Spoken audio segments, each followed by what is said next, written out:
Sa harap ng sinaunang Saiyan na si Amsei, napilitan si Goku na gamitin ang trump card niya, Ultra Instinct. Akala niya magugulat ang kalaban. Pero si Amsei, kalmado lang. Hindi na nag-aksaya ng oras si Goku. Agad siyang nag-Kamehameha stance at nag-charge ng full power.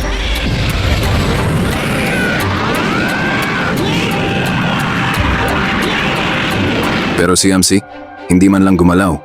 Tinanggap niya ang buong Kamehameha gamit lang ang katawan niya.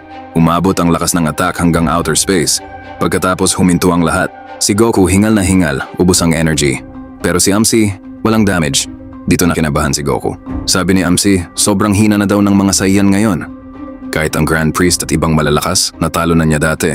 Sa galit, sumuntok si Goku. Diretso sa dibdib ni Amsei. Pero parang wala lang. Sobrang hina, sabi ni Amsei. Bigla siyang naglabas ng kamay at isang napakalakas na golden shockwave ang tumama kay Goku.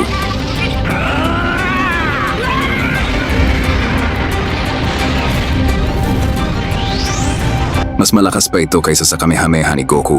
Pagbalik ng scene, nakahiga si Goku, sugatan at walang malay. Si Vegeta kita ang takot. Biglang may dumating isang misteryosong tao. Nagpakilala siya bilang King Saladar, ruler ng Saiyan sa Universe 6. Siya ang may plano sa lahat. Ginamit niya ang Super Dragon Balls para palayain si Amsei. Pero nadismaya si Amsei sa mga Saiyan ng Universe 7. Bago siya umalis, may isa pa siyang gagawin, ibalik ang full power niya.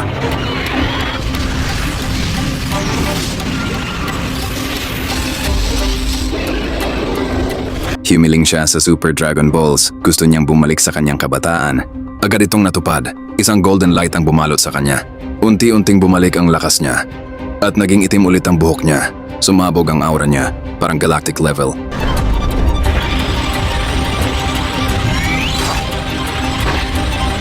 Ito na ang prime form ni Amsei.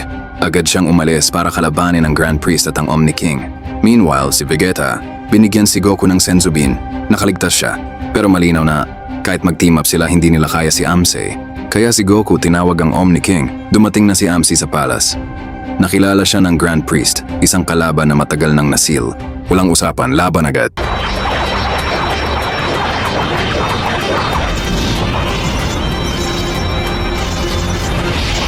Kahit ang Grand Priest nahirapan sa bagong lakas ni Amsei, biglang dumating ang Omni King kasama ang guards niya. Hindi nagdalawang isip si Amsei. Agad siyang umatake. Buti na lang na-block ng guards. Galit na galit ang Omni King at nag-transform siya sa battle form. Ito ang tunay na combat form ng Omni King.